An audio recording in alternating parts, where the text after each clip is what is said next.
Hi, everybody. This is Bob Gale, co-creator of Back to the Future, and you're listening to Brad Gilmore. Doc! Okay, relax, Doc. It's me. It's Marty. No, it can't be. Just sent you back to the future. Yeah. Oh, I know you did send me back to the future, but I'm back. I'm back from the future. Great Scott. Wait a minute, Doc. Are you telling me that you built a time machine? Out of a DeLorean? The way I see it, if you're gonna build a time machine into a car, why not do it with some style?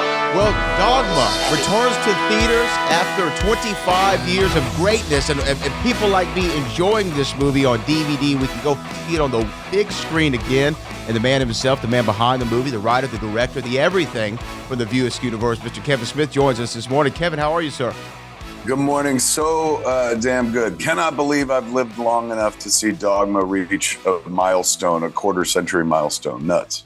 You know, this movie, and I mean this honestly, I've seen all your films. This is my favorite of your movies. It's always been my favorite. I remember having to scour the internet to find the DVD copy of it at one point because it was hard to get. Now this movie's back. It's going to be in theaters. People can finally see it again in the big screen. This has to be just such a rewarding time for you right now. It's nuts, man. Like the movie's been out of commission for quite some time. It was made by Miramax, which was owned by Disney back in the day. And at one point, Disney was like, get rid of this movie. And so I got to say the name out loud, so brace yourselves. Harvey Weinstein personally owned the movie for the last, ever since 1999. So roughly the last 25 years. And for the 10th anniversary, the 15th, 20th, I couldn't get the movie out from under him and stuff. He had some legal problems. So fairly recently, Alessandra Williams, who's our savior, the guardian angel of Dogma, she bought the movie away from him, and she approached me, be like, "Hey, man, what would you like to do with it?" And I was like, I would tour it like I toured Clerks 3 and Jay and Silent Bob Reboot and stuff like that. And she goes, "Would you just put it in the theaters normally?" I said, "I don't think anyone's interested in that sort of thing." And yet on June 5th, on Thursday, we come out on like 1,500 screens. So we went to Cannes with the movie. That was nuts. Just got back last Sunday for the second time. We went in 1999 with Dogma. Then we went back this year for the Cannes Classics section. So I went from like 15, 20 years of no Dogma to nothing but Dogma for the last month. I was on tour, 20 cities across the U.S. Every night we did like 2 shows, Q&As after. So I've been steeped in Dogma, and I'm delighted to watch it play at this stage in the game because it reminds me of the kid who made the movie. The kid who made that movie wrote it and directed it, believed in everything that was on display up there. And I don't have those same beliefs anymore. Now I got, good ideas, so to speak. But every night I get to watch that flick and revisit the kid for whom his Catholicism, his childhood Catholicism, meant so much that he grew up and made a movie about it.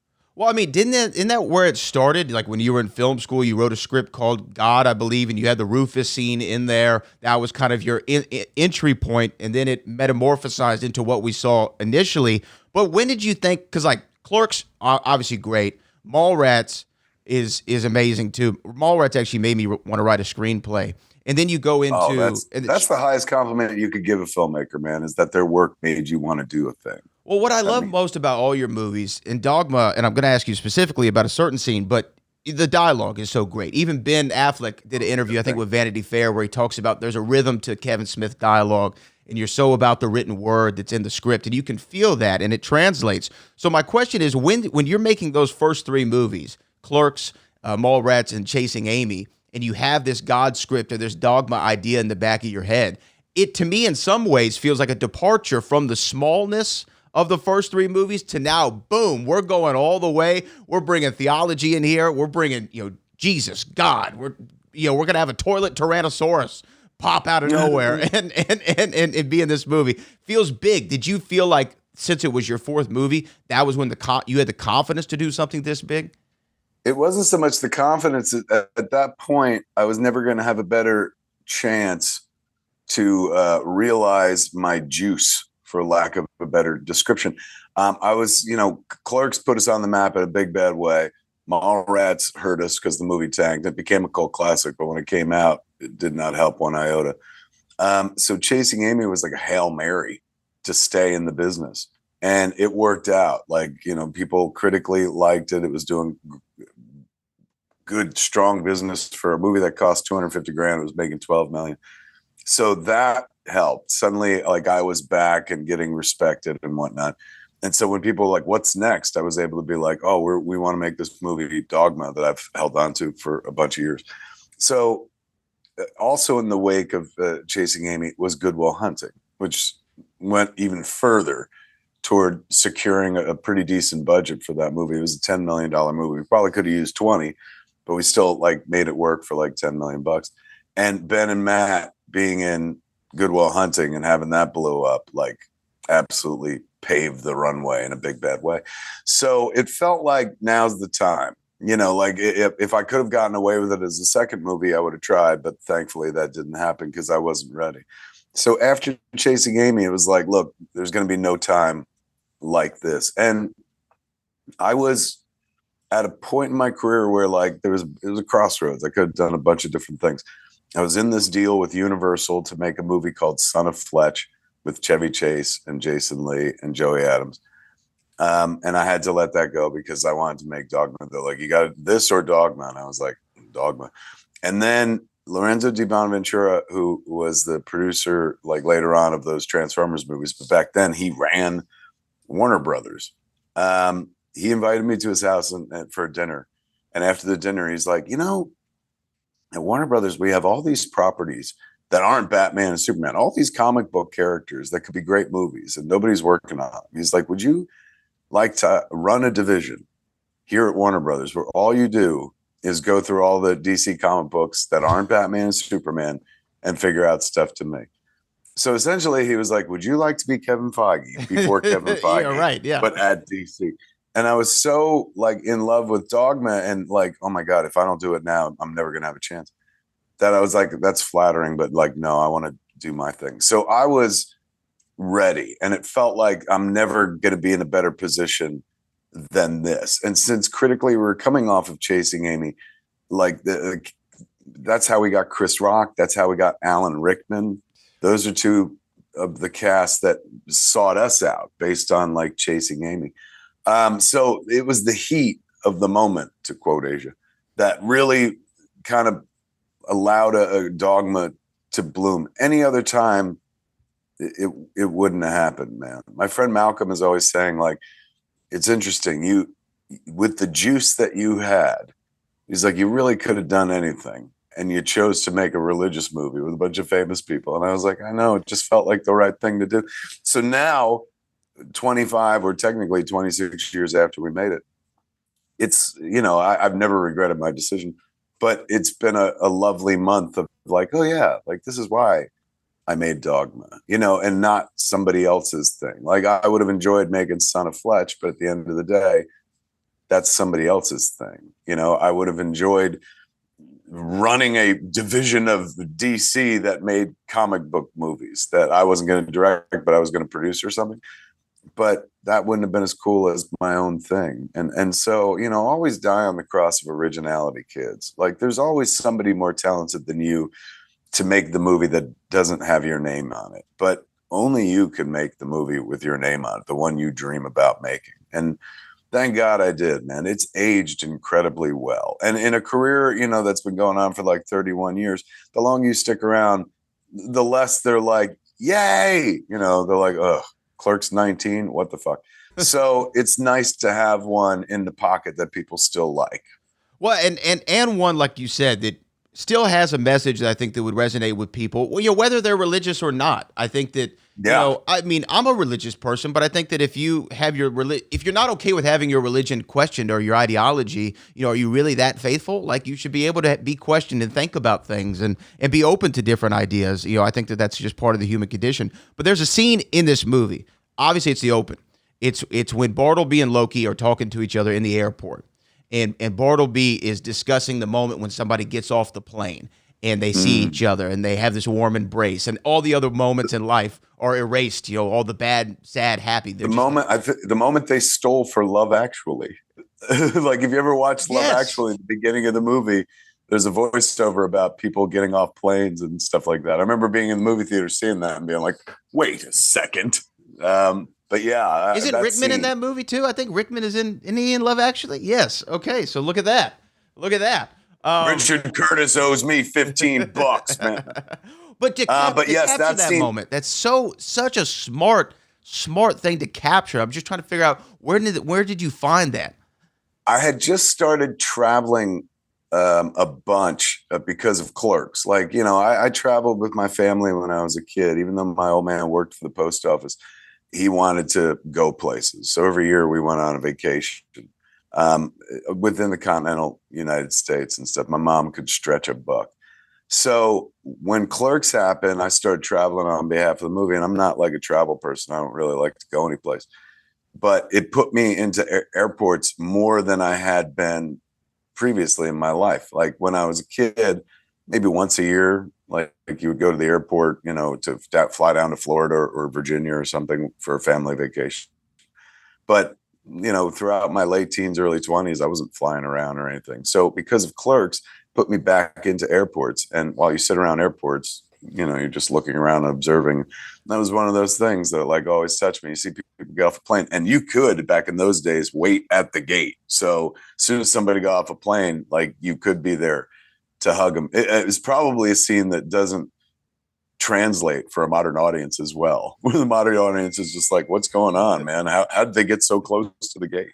But yeah, it came from there. It came from like travel starting to happen more. And the script in 94 took like a massive jump with a rewrite post Pulp Fiction. I'd seen Pulp Fiction in Cannes and suddenly it was like, oh my God, all things are possible. The tonal shifts in this movie are so damn dramatic. I was like, I want to do another draft of Dogma. And that's where Dogma got like more violent and closer to what everyone knows today. Well, okay, so let me ask you that then. When you're coming off of Pulp Fiction, obviously, I know for a minute, I think you wanted Rufus to be Samuel L. Jackson. Yeah, for more than a minute. Like when we were heading into casting the movie, like I just found recently for, we've been touring the movie. And so when we were at Smod Castle Cinemas, that was my movie theater. I went through the archives and we found some cool stuff to hang up in the theater for the screening, because the movie theater is one giant museum anyway and stuff. And so we found the deal memos that we sent out to like Alan, to Ben, to Matt. And it's like, Dear Patrick Whitesell, we'd like to offer your client, Alan Rickman, the role of Metatron for scale plus 10 and stuff. So it's nuts to see like the origins and how it began. Like that deal memo was dated August 1997. Wow. So it took another year before we would even get on set with the movie and stuff. And then another full year before the movie would come out. But wait, what was the question? It was about Samuel. You were talking about Samuel L. Sam Jackson was one of the deal memos. Wow. Before Chris Rock was involved. Like Chris Rock was somebody who sought us out because of Chasing Amy. He was a big fan of Chasing Amy. So he's like, I want to meet with the guy who made Chasing Amy and see what he's doing next. And I was like, well, we're making this movie called Dogma. And there's a part for Rufus that you would actually kill. So Rock lobbied for the part and absolutely destroyed. And this was Rock in ascendancy, right? It was just after his album and stand-up special Roll with the New. And suddenly he was getting respected worldwide as like the smart comedian and stuff. And so having him in the movie, like as much as, Sam Jackson is an absolute legend even then, Chris brought something new and fresh to the table. And he was so passionate about the role that like you want to lean towards somebody who pursues the role because they're going to bring some magic to the table with them. And Chris did. I watched the movie every night for like a month on tour. And it's crazy how much more I appreciate everyone's performances now because they've aged so incredibly well. Like in the moment when we were making the movie, I was like, yeah, I guess that's it. And now we know what the movie is after a quarter of a century. And those performances are locked in stone at this point. And so spending every night with those performances, I could sit there and be like, wow, look at that. Like that, Linda is another one that like, when we made the movie, like everyone else's performance is very showy and Linda's is very subtle and understated. And when I was a kid, I was like, oh man, I wish she was big like everybody else. Now I'm so glad that she plays a human character. She's the audience's only way in. Everyone else is an angel or a demon or a dead person. So she's Marilyn in the Munsters bunch, and her performance is so measured. She's in a batshit stupid movie, in terms of like the plot. These things don't happen to real people. But she truly makes it work, man. And she's like the emotional, soulful spine of the flick. And Chris, being our Rufus, created a relationship that's lasted like 30 years. I worked with Chris again and again and again. So it was the right choice, hands down, but truly the right choice based on his passion level alone. Yeah, I mean, I love when his introduction is in the movie and he says something like, "Oh, you know Jesus," or "Christ, you know Jesus," and he's like, "Man, he owes me $12." Yes, except that the line is very specifically Chris Rock. Yeah, a little bit different. And he wrote that. My line in the script was like, "Knew him. I saw him naked," and so we got that take. And then Chris Rock did the one that's in the movie. And I remember, everyone's cracking up. It was a real funny line. And then afterwards, I was like, "Oh man, that was great. I wish I could keep it in the movie." And he's like, "What are you talking about?" I was like, "Well, I can't just put that in. Like, what would the credits read? Script by Kevin Smith with one good joke by Chris Rock." And he was like, "I don't need the credit. Leave it in there." He's going, it got laughs, man. It's hysterical. And that was the beginning of me breaking down and allowing for ad-libbing. Prior to that, I was so dictatorial about the script. Like, you can only say what's in the script. Don't make shit up. But after that, I was like, I started letting more in. The next movie I did was Jay and Silent Bob Strike Back. Chris was back for that. I also had Will Ferrell. So suddenly I was like, well, I got people who are funnier than me, inarguably funnier than me. If they got funny ideas, take them. It ain't going to hurt your movie. It can only help. Well, and you know what? You just led me into what my question was going to be, because when you watch any Quentin movie or Pulp Fiction and he talks about, I hire you to say the words that I wrote. Like, he's really big on his dialogue, and there's a very specific Quentin tone and rhythm to it. But same with yours. Same with yours though. So that was the point where you said, "Oh, okay, ad lib, let's go for it." But you still want them to do do it as it's written and then play with it. Right? Absolutely. Like with people like Justin Long, who's an excellent ad-libber, Seth Rogen, even Ben. Ben is a pretty excellent ad-libber as well. You get your take, you get what you need, the things that you wrote that you wanted to see in the movie, that you wanted to hear. And then you're like, "Hey, man, go nuts. Do whatever you want." And you give them one or two and let them go play. As long as I got the pieces that I need. Like, I direct. Not really a director, and every critic will agree with me, but I'm more of an editor who, just happens to be in charge of directing the movie as well. So when I'm shooting and I'm just sitting on set collecting shots in my head going, I got that, I got that, I got that. All right, we got a scene and stuff.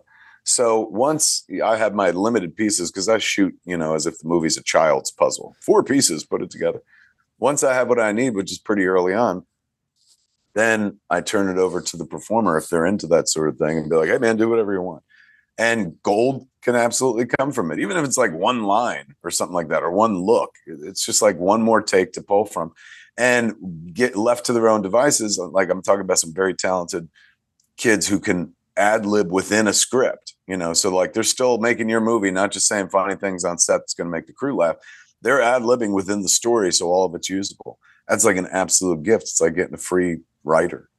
Right. Yeah. I can only imagine that it's like, oh, wow, they took this material that I have and they actually were able to elevate it in a way, or maybe, like you said, have a joke that I wouldn't have written, or you know. It's like watching fan fiction of your material in real time. Wow.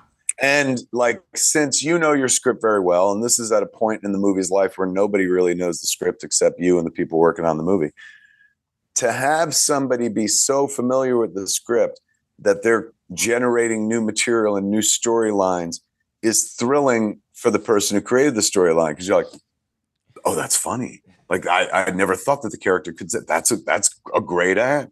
So it's wonderful. It's watching that character flesh out beyond even what you wrote, and fun, because you like when I go to work with Justin Long and Seth and Ben. Those are days where I know I'm going to laugh. I'm going to get free laughs. I mean, it ain't free because we're making a movie, but like, I'm going to be doing my job. And in the process, like, I know I'm going to laugh so hard that my sides are going to hurt or I'm going to cry, because those are 3 people who I know the script inside and out, and they're writers themselves. And so I know they're going to say something throughout the day or bring something to the table that is completely surprising to me and delightful at the same time. So I love going to work those days because I know I'm going to get what I need, but I know I'm just going to be like laughing my ass off. And like, that's why are we doing all this if not to have a good time? You know, it's like we could grow up and get real jobs and stuff, but we choose to make pretend for a living. And there's a reason. And it's not because the money's great, because money's not great in Kevin Smith movies and stuff. It's the joy, man. It's just like the making of joy and the joy that's made for you as you watch your dream come true as this thing comes together. But if you have like really talented people working with you, then there's this other aspect where they're going to show you a movie that you weren't necessarily thinking about or planning for. One of my favorite things to say on a movie when somebody comes up with a good idea or whatever is like, oh my God, let's do that. I like your movie better than mine. And then we head in that direction. Well, okay, let me ask you this then. So when in all your movies, you refer to other movies, like movies that you love. I mean, Fletch is a big one, obviously. Underhill was even in Jay and Silent Bob reboot. That was his good catch. His alias. So when do you make the decision? Like in Dogma, there's the scene where no ticket, right? That I think is the line you deliver, which is Indiana Jones' Last Crusade. Yeah, which is a great scene, great line in both movies. But when do you make that decision? Like, you know what? This is a good moment to refer to something that I love that made me love movies. Usually when I'm sitting there writing it, and some people consider it lazy, but like, for years, 31 years now, pop culture references have been a big part of like what I do. My characters inhabit a world quite like mine where pop culture interests them or in many ways helps define how they think as well. So in the writing process, that stuff usually like pops in there. And it's not even like, and these are my favorite movies of all time. Like, in Dogma, there's a Karate Kid thing, wax on, wax off. And I like Karate Kid as much as the next guy, but it's not like Karate Kid defined my life. It was just a movie I enjoyed that I saw when I was a kid. And then this shit like plays. A lot of people saw Karate Kid. So having God in the third act do Mr. Miyagi's healing move, is you get some mileage out of it. And people like who know get the joke are like, ha. And story-wise, it just helped. Even if you don't know Karate Kid, there's a bunch of people in the audience when it happened are just like, oh, I guess God just has magic powers or whatever the fuck. So nothing is lost. But periodically, you run into somebody who doesn't speak the same language as you, isn't as fluent. When we were making Dogma, there is a flat-out Karate Kid reference where Metatron it does wax on, wax off. And Alan wasn't familiar with the material. He didn't know Karate Kid. So in the script, he's got to go wax on, wax off. And acting comes down to a job of choices. And what makes an actor great is they make like the least obvious choice that makes you suspend the window of disbelief and believe the lie that tells the truth. That's how that magic works. So not being familiar with the line from a movie, Alan being, classically trained actor, like performed it, like made a choice and delivered it in a way that like would have killed the joke because nobody would have understood that it was a reference to Karate Kid. So instead of, dropping a pop culture reference, Alan didn't know the movie Karate Kid, so he acted wax on, wax off and it was a bold Alan Rickman choice. So I had to, from the sidelines, I was like, Alan, no, it's from a movie, man. It's from Karate Kid. You got to say it like this, wax on, wax off. And he does this slow turn to look at me. And then he goes, royally trained, Kevin. And then he goes back to work and stuff. So it helps if everybody's on the same pop culture page. I learned that on that movie as well. I love that. And now look at this. All these years later, Dogma is in the theaters at the same time as a Karate Kid movie. Same time. Look at that. Isn't that crazy? Even weirder is like Accountant 2 came out a couple weeks ago. The old Affleck and young Affleck are going to battle at the box office this week. It's like that Will Smith movie that nobody saw. Yeah, well, for good reason. No, that was mean. It was an okay movie.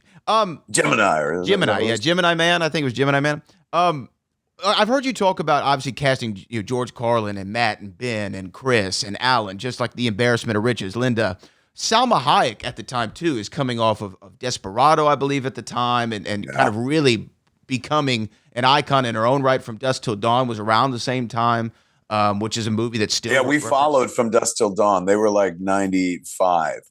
Okay. because that's where I saw both her and Parks. Okay. Yeah. And later on, I'd work with both of them and stuff. But Salma, we got to through Robert. Robert had called me up one day to be like, "Hey man, so I'm thinking about directing the Superman script that you wrote." And I was like, "Oh my God, are you kidding me?" So for a minute, Robert was going to direct my Superman script, but then he felt he owed Dimension, so he did The Faculty. So we were friendly at that point. And about a month before we went out to shoot Dogma, I called him. I cold called him, and I said, "Hey man, would you direct Dogma for me?"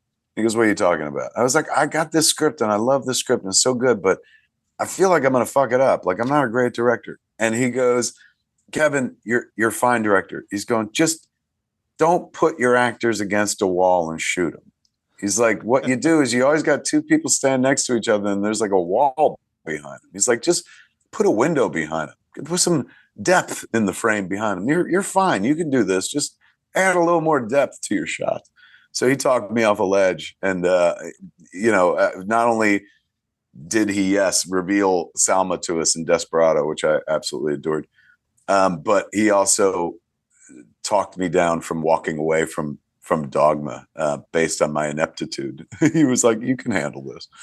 Wow. But yeah, I mean, she was, another, just like you said, I think you've characterized it as an embarrassment of riches, is Dogma, as far as the cast goes. And I know at one point, he who shall not be named, as you've referred to him before, Harvey Weinstein, called and was like, "Hey, maybe we could do a series. Maybe we could do Dogma 2. And it was kind of all a red herring or what have you. But is there a world where that is a possibility still, to where maybe, hey, I have an idea for how we could re-enter this world of Dogma 2? Oh, yeah. The moment Alessandra Williams, she's the one that saved the movie. Yeah. When I met with her and she was talking about what we could do with the flick, she asked, like, "Would you ever think about doing a sequel?" And I was like, "Oh my God, yes." Like, I remember when I began my career, I was like, "I'll never do a sequel because I got plenty of original ideas." But now you can watch Clerks 3 on home video. So I when I was a kid and I made the movie, put it out, I was never planning on a sequel, but I would whimsy about, like, what would that look like? What would the story be and stuff? And so after all this time, to have her be like, "Would you want to keep going?" I was like, "Oh my God, yes." Like, I would love to play with these characters again. Now, when I made this movie, the kid who wrote it and directed it believed in everything that's on display. He was steeped in the faith. That movie is a defense of the faith. I'm not that person anymore. I don't have those same beliefs. Now I've got good ideas. So I can't sequelize that movie exactly the way that we made it the first time, because I don't have that same faith. So then the question is like, well, then what is it? And my way in has been that, like, the guy who wrote the first one believed in everything. And the guy who's writing the new one doesn't have those same beliefs. And that's kind of going to be the way in. When I wrote the first one, I was a kid with my whole life ahead of me. And now less life in front of me than behind me and stuff. So it'll inform a Dogma follow-up in a way that, the young Kevin Smith couldn't have conceived of when he started the journey all those years ago and stuff. But the older one gets, the more one starts realizing, oh, this will all end, won't it?